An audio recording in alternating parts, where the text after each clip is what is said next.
C'entro anch'io, c'entro anch'io. Di nuovo c'entro anch'io, bentrovati a tutti. Vedete dove andiamo oggi? Eccolo qui, è il quartiere di Fiumicello. Fiumicello nasce come comune autonomo e viene annesso a Brescia nel 1880, si sviluppa intorno a via Milano e alle fabbriche che ne disegnano il volto finché la crisi industriale non ne cambia assetto sociale, con una forte immigrazione e un degrado parziale.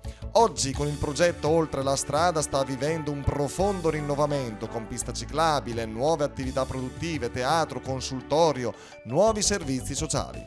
Attigua alla chiesa di Santa Maria Nascente è stata riattivata una graziosa chiesetta del XII secolo. Si trova nell'antico monastero benedettino femminile legato ai santi Cosimo e Damiano, affrescata nel XV secolo da Paolo Cailina il Giovane.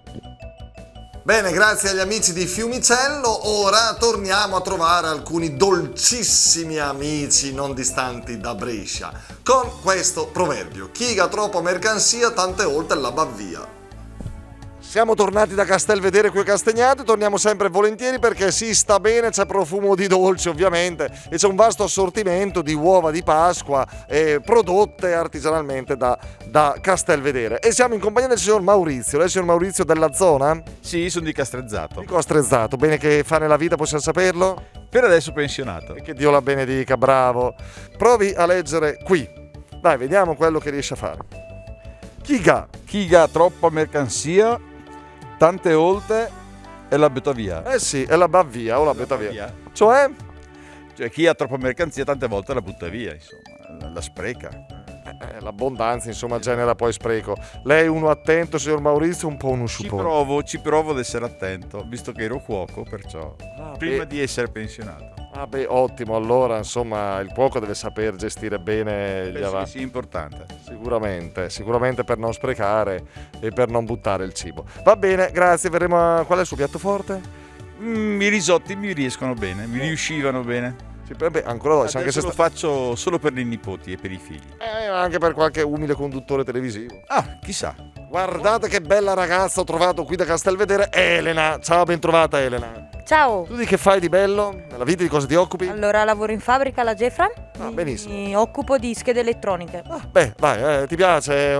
Molto. Ti trovi bene anche con i colleghi? Molto. Un'azienda bellissima. C'è qualche collega marpione più di altri? No. Ti vogliono bene? Sì. Okay. Allora, molto bene. Tu te la cavi un po' col dialetto bresciano, lo capisci, lo parli? Sì. Quali sono le parole che pronunci più frequentemente? Pota. Che fecchi. Sì. Poi quell'altra che però non si può dire. Esatto. Fonchi. Quando uno ti attraversa la strada o ti strombazza in auto tu che parole dici in dialetto? In dialetto nessuno. Ok, tutte Esatto. Italiano, ben scandite che capisco meglio. Esatto. Allora, guarda qua, prova a leggere chi ha Troppa mercanzia tante volte le va via. e la va via. Brava, molto bene. Cosa hai capito di questo? Che lo butta via. Cioè chi vive nell'abbondanza, chi ha troppa... Cos'è la mercanzia? Tu hai tanta mercanzia? Non so cos'è. Non sai cos'è la mercanzia? Ma sì, praticamente gli oggetti, le cose anche un po' inutilotte. Chi ha troppi oggetti, chi ne ha troppi ne butta via. Benessere, insomma, no? Chi sta un po' nella bambagia, come si dice, sai, anche le nostre case purtroppo sono piene di tante cose inutili. È vero. E tante volte le butta via, ovvero chi naviga nell'abbondanza, a volte purtroppo sciupa. Ma tu sei una di quelle? No. Brava. Grazie allora, grazie a tutti a voi, a lei che è stata molto brava, bella e simpatica e alla prossima qui a Castelvedere. Ciao a tutti. Ciao.